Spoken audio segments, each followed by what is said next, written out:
Now let's look at some metrics and some kind of analyses that you can do that may help you provide value to this workforce planning discussion. Before we begin, I just want to say that these are a few examples, but honestly, there is no end to how much you can do once you have access to data and your mind starts thinking in this direction. Let's begin firstly by understanding a supply-demand gap. So, workforce planning. We are trying to plan for our future requirements or our current requirements, which is my demand. So, for servicing a particular project or maybe some kind of an order, I need to have certain number of employees within my organization who will produce that content or that service.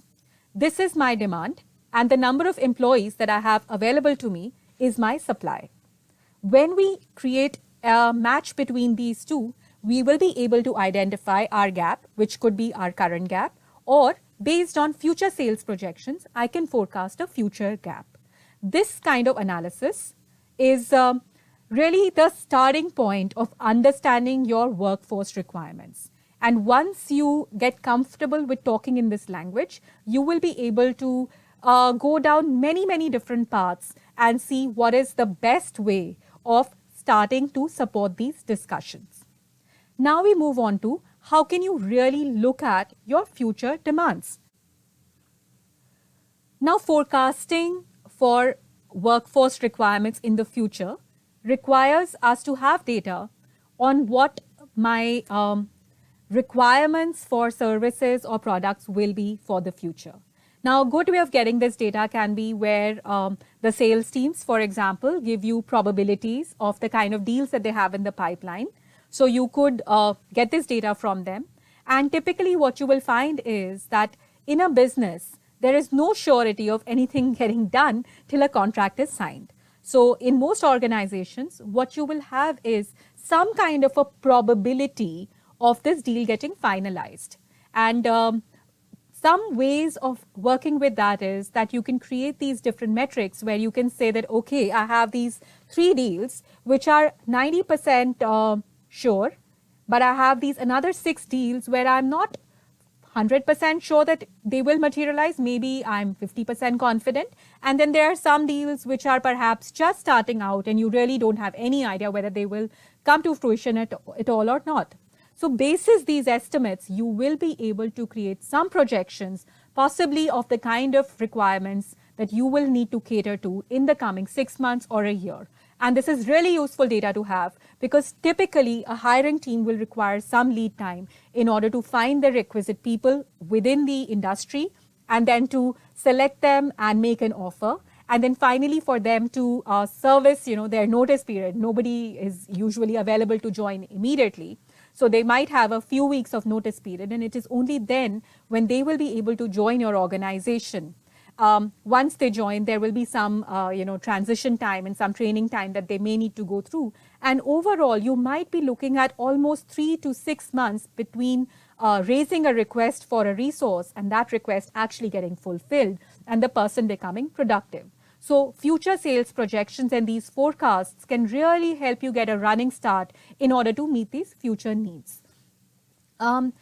Which brings us to the point of what are these needs? Now, if I say that I need 100 more people after 6 months, that really doesn't tell the hiring team what to do because it's not like I can just walk on the road and, make offers to the first 100 people I meet.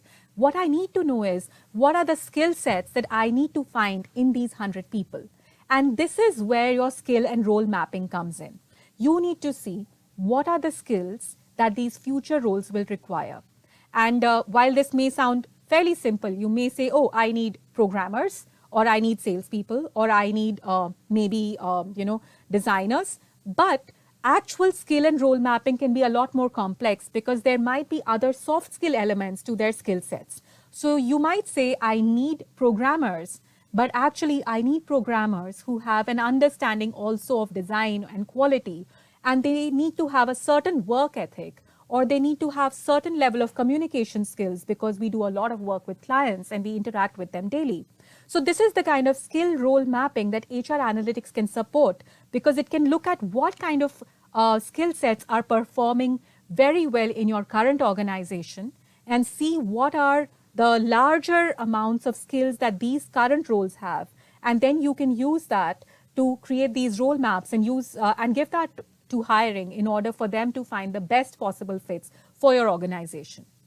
Another simple analysis that you can do is you can look at your attrition numbers. And I say simple, it can actually get as complex and as wide as you want to make it. But essentially, there are people who are leaving your organization either for voluntary reasons because they have found better opportunities outside, or perhaps for involuntary reasons because you feel that they are not a good fit for you. And now you need to replace those people within your organization. In fact, Odd HR has done an entire course on these employee attrition analysis, which might help you understand what is the broader scope of these analyses, what are some simple metrics that you can create, but also how you can make it as complex and as varied as your data and your business will support it. So these are just some simple metrics to get you started with. I hope that this will trigger some kind of thoughts in your mind about the kind of questions that HR analytics can answer. And this is just one of the areas where you can make an impact. Actually, the amount of impact that you can make within the organization is immense.